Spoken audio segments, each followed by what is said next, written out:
You know what? You know what? I didn't turn my lights on.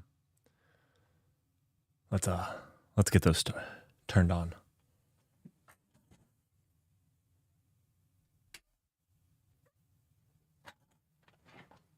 Oh, that's a little bit better. 1 second. 1 second. Check out this code for just a second.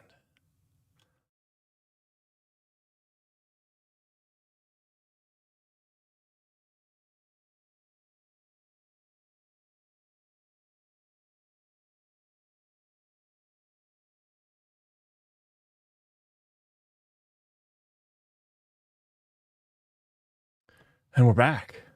Oh, we're back.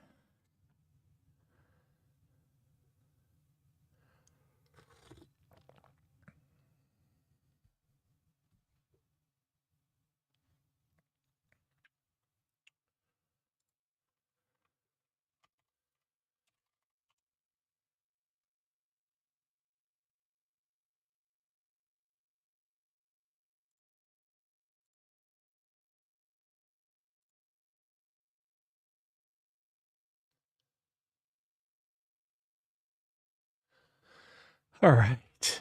So, who's ready for the news? Who's ready for the news? I know we've gotten a little thrown off. That's my bad. My bad. Been trying to stream every day, been trying to walk through our consensus and raft, which has been fun. And I missed the news yesterday, and we actually had some good stuff to cover, so I wanted to make sure that we covered it. So here I am streaming the news today. Now, what happens to our consensus and our writing some code? That's going to get pushed off till a little bit later today. So I think I have some other stuff that popped up for today that I'm going to have to take care of. So I'm going to take care of that. So I'll be back either right after that or after dinner, one or the other. So we'll see.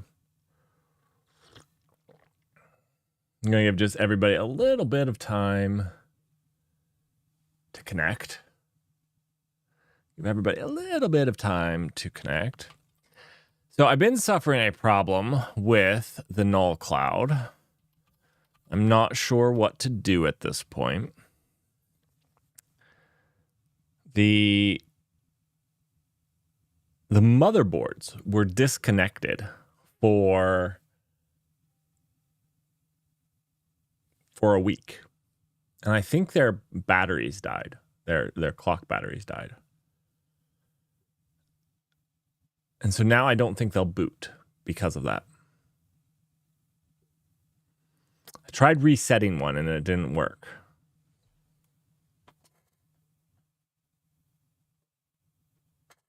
And it's weird because they're complaining about power, but I've actually validated that they're getting the right power. I'm actually using framework power cords. So that's not the problem.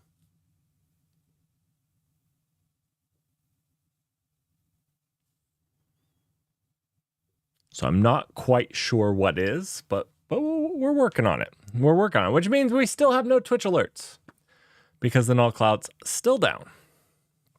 Maybe we'll have to run it in Linode for the time being.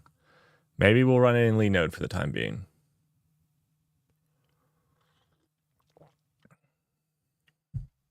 We'll figure something out. If I don't get it figured out today, we'll do Linode. That's probably the best I can tell you.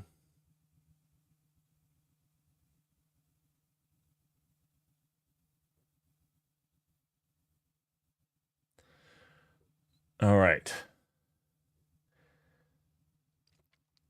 Well, let's jump into it. All right. So for the very first thing, I want to say that this comes purely non-biased because, as many of you know, I work in I wouldn't even consider ourselves a competitor, but we do cover security first. And the first thing is security. And it's something that I work closely to, related to. Maybe we both make a database. I just wanted to be clear on that. Nobody's asked me to bring this up. This just came up because it was in the news, and I'm bringing it up to you guys because a lot of developers use this technology. That's the only reason I'm bringing it up. Take from it what you will. I'm being honest and upfront with you guys. So, while I do work for a competitor of sorts, nobody asked me to talk about this. It was just the big thing in security this week. So the big thing in security this week was that MongoDB confirms that it was hacked. And says that customer data was stolen. Now, it's important if you go through, and I didn't get the memo from MongoDB because I myself am not a MongoDB customer. If you go and read through what you can find, while customer data was stolen, it does not appear that their database customer data was stolen. That seems to all be still secure and safe. And it's a good reason to use encryption at rest. But your customer data, like maybe your billing information and that type of stuff. Again, I didn't get the official communication from MongoDB. So if you do use MongoDB, you should be reading that and ensuring that whatever they think was stolen. It also appears that the original hack was December 13th, or when they originally discovered it. But it seems like their system has been, unfortunately, vulnerable and hacked for a while before that. They didn't say how long, just that they noticed that these people were doing things that they shouldn't, and they had been for some time. So not only has your data been leaked, it has been for a while. I also don't believe that they know the full extent of the breach. If these people have been operating for months, who knows how long? Maybe it's just been weeks. How much data did they steal? It's probably going to take a little while. So I'm going to stay up to date on it, watching it. I did want you guys to know about it. But again, I am being clear that I do work for a competitor, but nobody has asked me to say anything on it. That was merely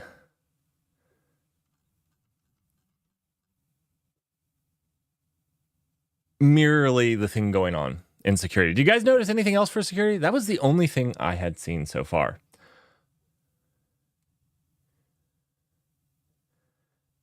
I'm sorry, Dutch. I'm sorry. You know what? While you weren't working, you didn't watch for a little while, Dutch. So it's partially your own fault. You could have gotten so much Merrick. I'm going over the news, though. So it's like work. Basically, work should pay you to watch this. To keep you fresh, sharp. Also, if you're on MongoDB, you were hacked. You were hacked. That's right, Dutch. Your job should provide you a sub so you can watch ad-free and learn. It's educational bonus, right? It's educational bonus. Absolutely. Absolutely.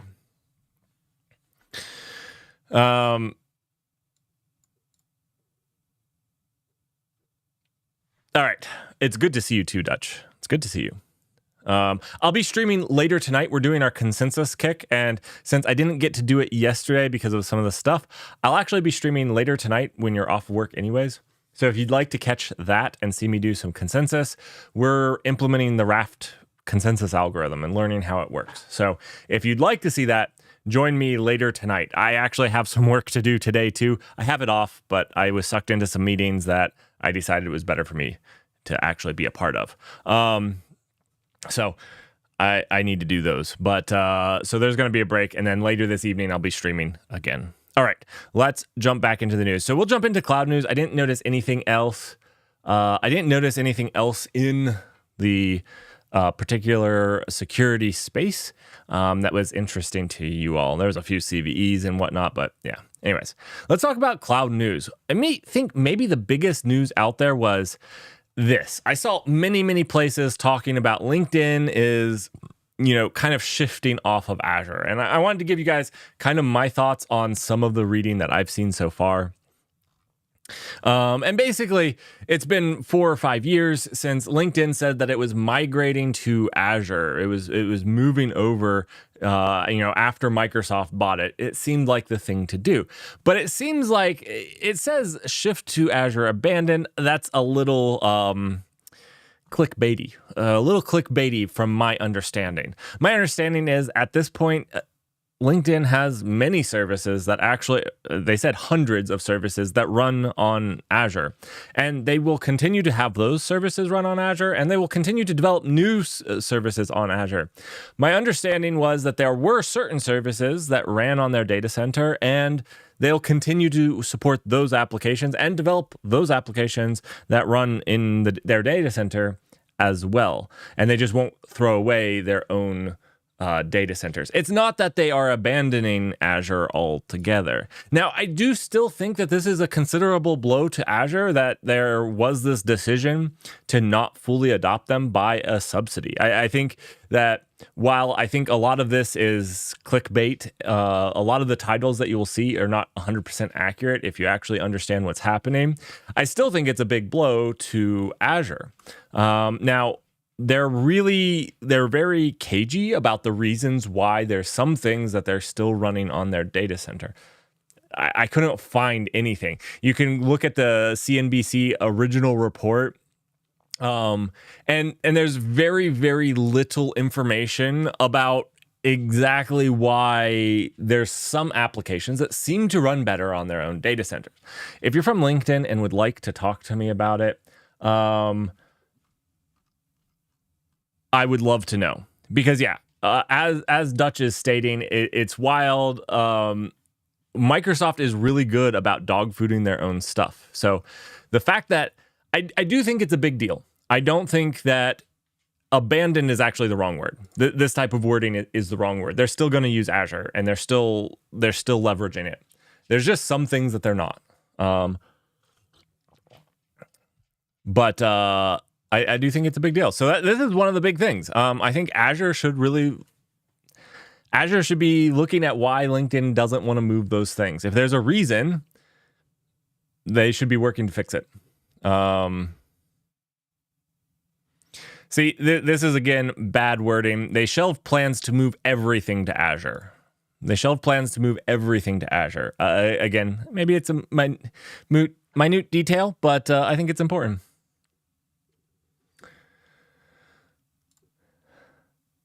And I think the devil's in the details. I would love to know what these data center things are that they couldn't move easily. There's something causing them, and they didn't really talk about it at all. So again, you're CEO of LinkedIn, you want to come talk to me, a nobody.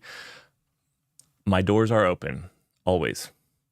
You don't have to be the CEO either. I'll talk to the CTO. I'll lower myself to the CTO talking, or maybe one of your principal engineers. All right, let's go on to the standard cloud stuff, the things that I found useful released in the cloud. It's pretty calm, but this was a pretty big one that I thought I would give a shout out to. Amazon Linux announces support for KVM and VMware images with Amazon Linux 2023.3. So previously, Amazon Linux 2023 could only be run in EC2 instances, and this really hurts making a single golden image. So smaller places that don't want to have an image per thing that they run, it hurts it if you want to do the hybrid approach, which LinkedIn is currently doing, where you run some stuff in your own data centers. You'd have to have a different image if you wanted to use Amazon Linux 2023. And honestly, Amazon Linux 2023 is a really good distro to run in Amazon's data centers because it has all the drivers and everything perfectly done for Amazon's machines. So it kind of makes sense to do if you're in Azure. And this just gives you a little bit more variety. It allows you to debug locally exactly the same as your application would be in the cloud and things like that if you wanted to replicate something outside of Azure. So I think this is a pretty big deal, honestly. Should have been a reInvent thing. Wasn't a reInvent thing because they don't agree with me on priorities and decided that AI was the only priority that they had. The other thing that they showed off here was that Amazon Kinesis Data Firehose supports delivery of decompressed CloudWatch to destinations. This was something that was annoying if you've ever been in it, where you could get CloudWatch logs to destinations, but they were compressed, and so you'd have to uncompress them. Not a big deal. I also don't know what the ramifications of this are. So, if you're talking about your three logs to S3 and Splunk destinations, I don't know if this hurts your egress or, where that decompression happens. So I would love to hear if any of you have actually tried to use this, and the type of thing that happens. Usually, it's nice to pass around stuff as gzip compressed because it makes it a little bit faster in general. So it's nice, but also interesting. Google has done absolutely diddly since anything. Google literally hasn't released anything since December 1st. The one blog article I did find, which this is have the AI build your app for you, then said, let Duo AI help you. And it doesn't actually build it for you, because I was like, oh, this is really cool, and I'm going to try to do it. But you actually have to ask it the very specific steps and know the very specific things that you want to do. Like, hey, I'd like to stand up a load balancer. Well, that's great if I knew what a load balancer was. So I was a little disappointed. All right. In Azure, there was a couple things that came out, nothing groundbreaking, but Azure Function support now for Silicon Macs. So originally, if you were developing Azure Functions, I know that you guys like functions. I hate functions, but you guys like them, so I cover them. But if you did do them, you couldn't do them on Apple Silicon, and now you can, so you can natively dev them on Apple Silicon. Probably a big deal for the 12 real engineers that use Apple Silicon. I'm looking at you, Dutch. Generally available AKS support for API breaking change detection. This is actually a really cool thing. This is something that GCP has been really good at. One of the things that has been missing from Azure for a while. And basically this allows you to know if there's a breaking change in your APIs. Kubernetes has a ton of APIs. Think of all of your CRDs as APIs and all of those things. And it's very easy to accidentally upgrade your Kubernetes cluster with a API breaking change. And this helps you with that. It's one of the things that GCP has had from ever since I started using it. And I started using GCP back in 2021, whenever SUSE bought Rancher, and I worked on the GCP support for Rancher, and it had it then, which was a while ago. So at least 3 years. It was probably exactly 3 years ago, 3.5 years ago. Public preview of the Node auto provision support in AKS. So probably a fairly small deal, but if you want Node auto provisioning support in AKS, it has reached public preview. This was originally in private preview, so it is out there. You can try leveraging it now. Oh no, Dutch, you've gone SharePoint? Okay, this is actually the bigger news now. I was making fun of Dutch for his Mac-loving ways, and he is now SharePointing it up. I don't know what to believe anymore. That's probably the biggest news that we've reached so far. If you have a SharePoint question, you can now reach out to us on our Discord, because we have a SharePoint expert. So we have new capabilities now. And I've heard that he loves SharePoint by choice. All right, let's keep going. Public preview, new AKS cost views for standard and premium tier clusters. Oh, those are fighting words, Dutch. Those are fighting words. It's fighting words. All right, so public preview of new AKS. So this is a new view for, I haven't gotten to try it out myself, but a new view for AKS cost viewing. So if you're trying to do your cost and understand what your spend is, it looks like there's some new views for your standard and premium tier clusters. I believe the standard and premium tier premium tier has a more high availability control plane with multiple nodes, whereas the standard tier is actually a pretty cool thing where it's technically only a single node, but they do something like a hot reload. So like basically it's high availability without having multiple nodes. It depends on what you consider high availability. Anyways, that was it for cloud news. Did you guys see anything else in cloud news? I did not. I have some more stuff in open source news. Then we have some news in machine learning. Unfortunately, we don't have nearly the fun thing that we've expected OpenAI to, make this a little bit more fun. We don't have that, so it's gonna be a little boring. But there's only 3 things in it. Let me give you my tier ranking for languages right off the top of my head, since Dutch brought it up. If you are making an API, if you're making a REST API, maybe even a gRPC API, C# is probably the best. Probably the best. If you are making anything else, Rust is probably the best. If you hate being smart, Go is better for you then. Go is the best. There you go. There's your tier language tier. Sorry, I just offended every Go developer. I was joking a little bit. All right. Let's talk about open source news. OXLint. JavaScript isn't a real language, okay? That's the news. JavaScript, not a real language. I refuse. OXLint is generally available. If you've been tired of JavaScript and ESLint being slow, buggy, and confusing to use, that's where OXLint comes in. OXLint is written in Rust and thus is memory safe and blazing fast and written in a superior language.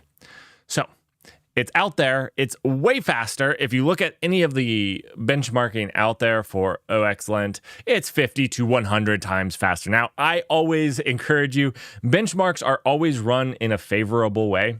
Always. Also, you always know how to configure your thing better than you do somebody else's thing.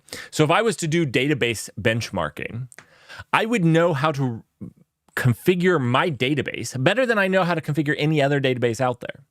And so it's really not fair. Also, I would know what type of workloads my database likes and doesn't like.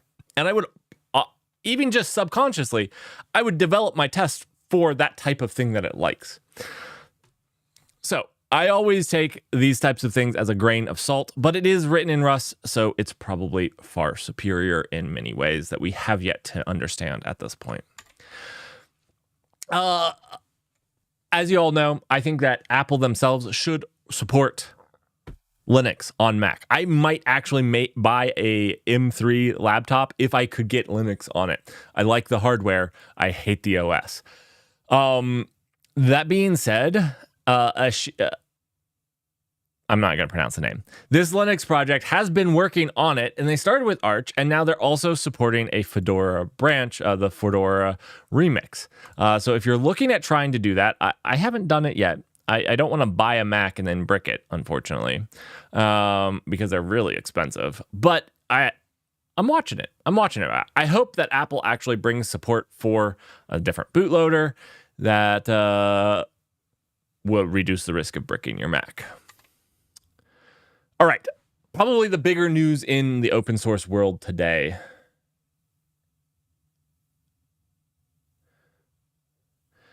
is Netflix abandons Conductor. Now, it doesn't really abandon Conductor. The thing is, Netflix has always maintained a fork, kind of like Google maintains a fork of Kubernetes. The Kubernetes that is in the open source is not the one that Google runs. I actually don't like this way of running.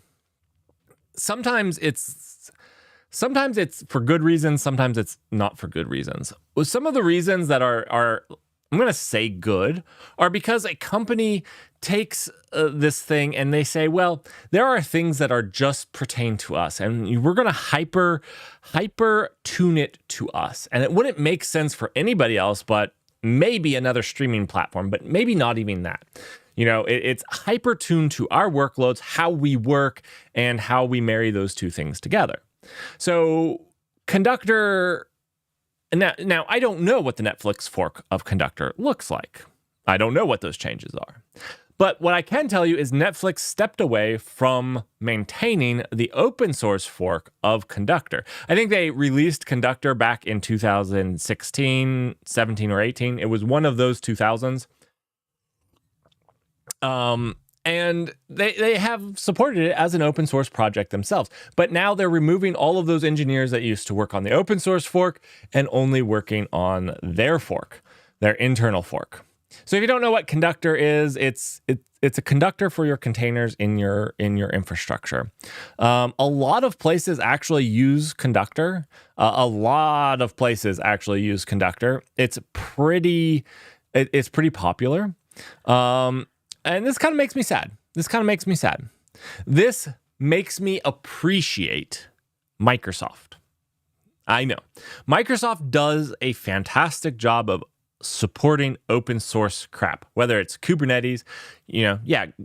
Google commits more to Kubernetes than Microsoft does.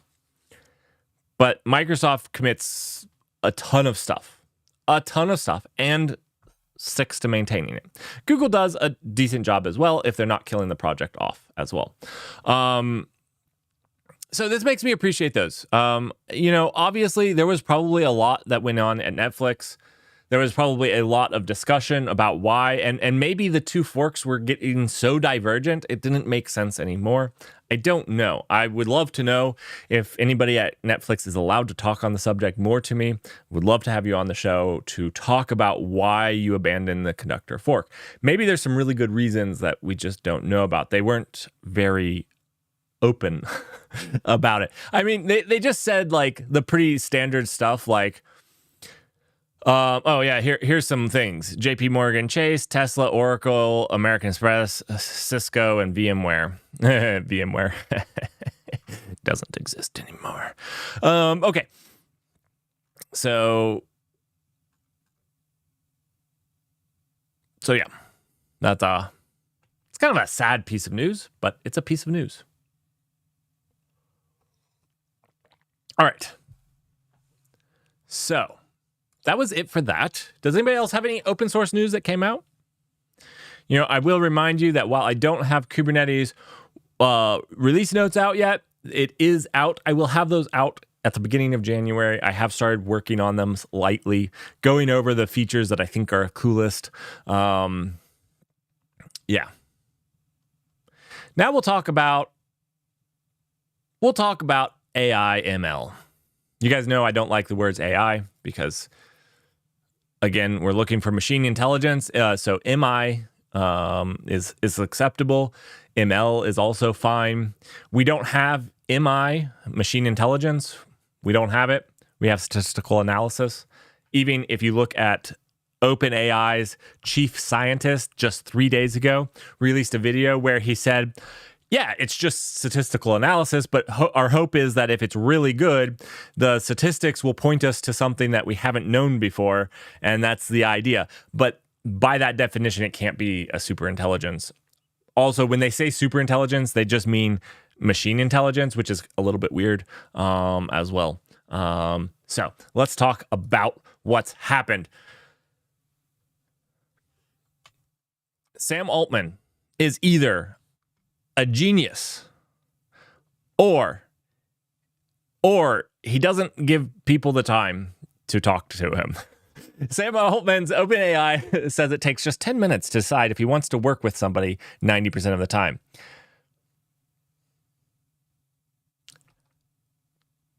That's pretty impressive. Within 10 minutes, I haven't even gotten through introductions of why you're here. I'm impressed. Now, more actual AI news, not Sam Altman news, because I just found that kind of funny. If we look at this, I find this to be sad. For the first time, the journal Nature has chosen a non-human being, ChatGPT, as one of its scientists of the year. ChatGPT, the thing that just takes in all the publications and spews them out, is the scientist of the year. This is maybe the saddest thing that I have read on the internet for at least 3 days.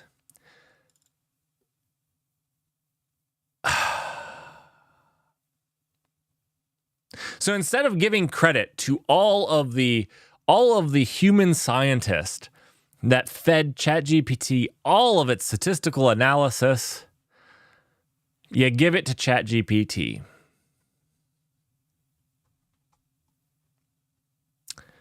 I'm upset with you, Nature. I don't even read your journal, but I can still be upset with you. Let's move on.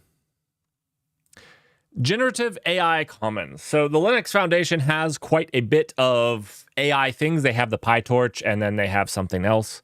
They have PyTorch and something else AI. Can't remember it off the top of my head, but have just recently released a third initiative called the Generative AI Commons. So the Linux Foundation is basically making, I'm going to say, a division chiefly pointed towards generative AI, not all the other types of... Again, I hate AI here, all the other types of statistical analysis that are out there. So this is one that's specifically about statistics that try to generate works of art based off of everybody else's hard work labor.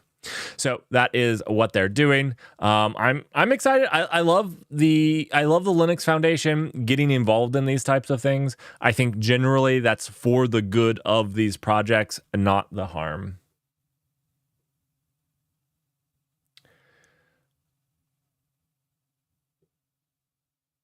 Shouldn't the credit go to OpenAI?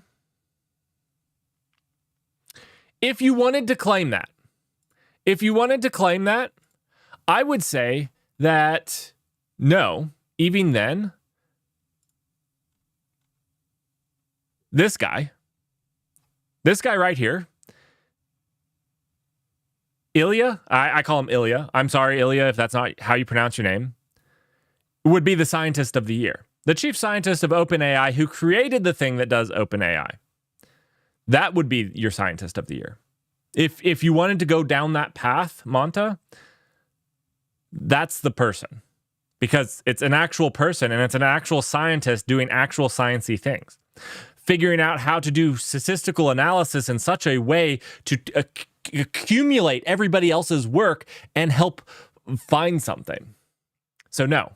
I still don't think that it goes to ChatGPT, a statistical analysis algorithm. Have you ever given Scientist of the Year to A-Star Search?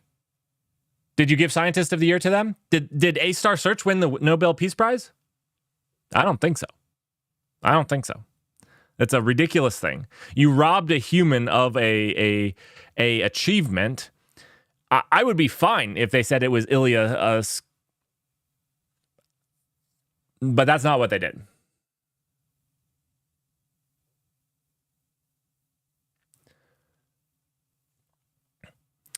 OpenAI or ChatGPT didn't do anything. Again, it would be like giving a Scientist of the Year to A-Star Search. It's an algorithm. This was an algorithm that took other people's stuff and did stuff with it. And it's cool. It's cool. I actually really like ChatGPT and the things it's able to do. I just don't think giving it the Scientist of the Year award is really a valid thing. Again, I say this, I'm not being super critical of the things that ChatGPT can do. I think that the technology behind ChatGPT is going to revolutionize certain industries a lot. I think that it has huge effects on the software industry as a whole. If you were a script kiddie that just did React and you just wrote React front-end UIs for websites and you never did anything else, I think that there's going to need to be fewer of you, because I think in a year or two, I think these coding AIs are going to be fast enough that you'll need fewer people just to do the UI, because you're going to need a few people that know how to talk, know how to whisper to ChatGPT, and they're going to generate the UIs for you quickly and easily and maintain them. So yes, I do think that it's going to have changes. I'm not okay for giving an algorithm scientist of the year. It's not a scientist. It doesn't think. It's literally, Ilya stated last week, if you watched his interview, that it was statistical analysis. That's literally what GPTs do, is statistical analysis. So, sorry, I know I ranted a little bit. I would love to actually talk with Ilya and some of these people that are larger into it. I have actually emailed Ilya. We'll see if he ever actually talks to me. I'm fascinated by the subject. We're going to do more learning on the subject next year. It's one of the things that we're going to be learning more about in the future. So, actually, even this year, one of our challenges this week, later this week, we're going to have a challenge around artificial intelligence, machine learning. It's going to be fun. All right. Do you know how? What was it? 3 weeks ago, I talked about how NASA was sending code billions of miles away. Do you remember how I talked about that? And how I said I would not want to be the person that does that because updating code in a data center is hard enough? Well, it turns out that updating code billions of years away also has its problems. It turns out that one of NASA's longest operating spacecraft has stopped communicating with Earth. Oh no. I don't mean to make light of it, because I know that there's some engineers who are having a particularly bad Christmas because of this. But yes, one of NASA's spacecraft has stopped communicating with Earth.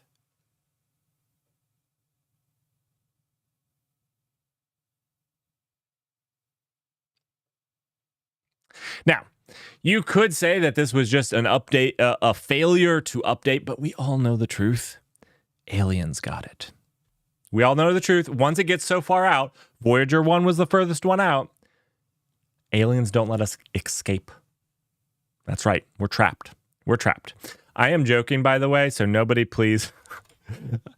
All right, let's move on before too many conspiracy theories. I found this interesting, and I want to talk to you guys about it. Why leaders find it so hard to accept remote work. And this article gives basically 3 reasons why they think that remote work is difficult for basically 3 cognitive biases, why people find it hard to accept remote work.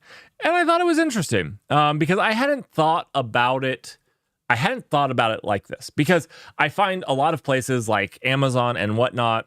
We just had Amazon at reInvent. If you remember, there was a bunch of people that walked away, a lot of important people that walked away from Amazon. And some of it was some speculation. And there were some people that spoke up about this, but I can't say that this was for everybody. There was some speculation that it was due to their strict mandate to return to the office. And I've always wondered what goes on in the psychology behind that.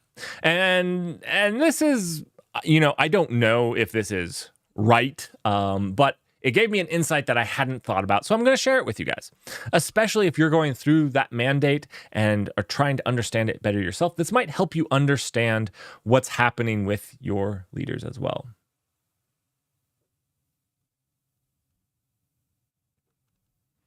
So, ambiguity aversion. People generally prefer known risks over unknown risks. This is true. If you have a known risk versus an unknown risk, at least you can quantify your risk. This makes sense, and I understand it. I've worked remote well before the pandemic, so remote work to me is a very known risk, and I understand the challenges that go along with it. So I think that this is maybe a really good point to point out, because for CEOs and whatnot that just haven't been doing that for a long time, the office is a known risk. I'm not saying it's right to have this. I'm saying it can help us understand sometimes. It can also help us if we understand when we're talking to some people that have the other opinion. If you understand that this might be a subconscious bias in their mind, now it can help you communicate more effectively with them. And I know us as software engineers, we have the privilege and the ability to do this. Not everybody has the ability to work remotely. Just us as software engineers are very lucky in that regard. Another fantastic point, the second point that they make here, was that social distance refer to our tendency to like and trust individuals who are physically closer to us. This is true. This is true. You tend to do this. You tend to bond with those people. This is why I think that it's so important, if you do a remote company, to make sure that your teams get together on a regular basis, at least twice a year. That's what I like. I'm not saying the whole company has to get together twice a year. I'm saying that teams and larger teams should get together at least twice a year. At least everybody under a director should get together twice a year. You're not paying for offices. You can pay for them to fly and meet twice a year. You should budget for it, and I think it's important. It makes the teams work so much better. I can't tell you the number of times I have joined a team, and until we have that first in-person meeting, it is so much more difficult to work with those people. And as soon as you have that in-person meeting, all of a sudden, it is so much smoother. And then the sunk cost fallacy is maybe their last one here. And it refers to the tendency that, you bought a bunch of office space. You built buildings. And now you want to leverage that thing that you've paid money for. You've dug your hole, so now you want to sleep in it. It's a thing. It happens. And, it takes a lot of work to work on that. Everybody has this bias. Everybody, you're halfway through a thing and you're like, this sucks. Do I continue on and try to make it better? That's usually the choice people take. Or do I throw it away? You usually try to make it better. Anyways, I thought that this was cool because it gave me, I have the tendency to think that these people are just controlling and just, X, Y, Z. And maybe there's just some small biases that are playing into their decision. Can help you understand them, help you have a better conversation with these people. All right. Last thing. Bosses are using tougher performance reviews to cut workforce without layoffs because employees aren't quitting. I read two things out of this. First, good job. If employees aren't quitting, it means that you're probably offering them better than they could get somewhere else. Or at least that's what they believe or feel, whether it's to be true or not. I don't like performance reviews to cut workforce at all. I'm actually I don't know how I feel about this. I almost feel like performance reviews aren't actually effective or good at anything other than giving you a feel-good reason to cut workforce. Bad performance review doesn't feel as bad. But they're also kind of arbitrary. If you want to make your performance reviews tougher, then it's not really the point of a performance review. Performance reviews, if you're going to do them, should be to say if you're meeting expectations. Now, if you're just arbitrarily going to raise your expectations, I'm not sure. It feels rough to me. I wouldn't do it that way. I don't know how I would do this. But I don't think I would do it this way. That feels rough. Performance reviews already suck enough. Don't make them suck more.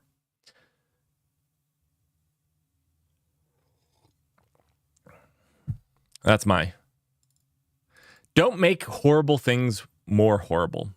That's my take on the today. If you want to do performance reviews, great. Try to do them in a real way, in a way where they help you and them.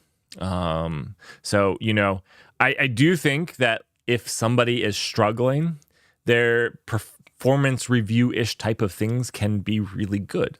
You can be like, hey, I'm helping you by pointing out things that you're struggling with. Let's work on these. Let's take steps on these things.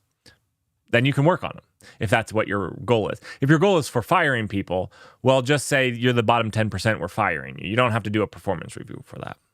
You don't have to make it tougher. We're just firing the bottom 10%. I don't know. Maybe that's a bad take. I feel like half my takes are bad takes, but they're my takes. So that's the news for this week. Did you guys see anything else interesting this week? All right. Well, later tonight, I'm going to be streaming more on... We're going to be streaming more on Raft. We're making the Raft protocol in a couple of days. And we're learning about consensus as a whole. We've done, little half-hour sessions on what consensus means, the problems it tries to solve, and what it is. Today's and tomorrow's is going to focus more on Raft itself, talking about how Raft deals with stuff. Today, we're going to talk about leader election in Raft. We're going to draw out exactly how it elects a leader, because as we learned yesterday, Raft is a leaderful, it defines a leader, and that's how it comes up with consensus. But so we'll walk through the leader election process, and then we'll start codifying it, and it's going to be great, probably. All right. If there's nothing else, I do have stuff to get to, so I'm going to have to jump off for now as I have to take care of some of the stuff. So sorry. I meant to just have a longer stream today, but that's not how the dice fell. So we're just doing the news, and I'll be back later tonight. Anyways, I hope you guys have a fantastic week before Christmas. I'll be streaming all week. So if you guys like to join me, please do. And I'll see you guys later.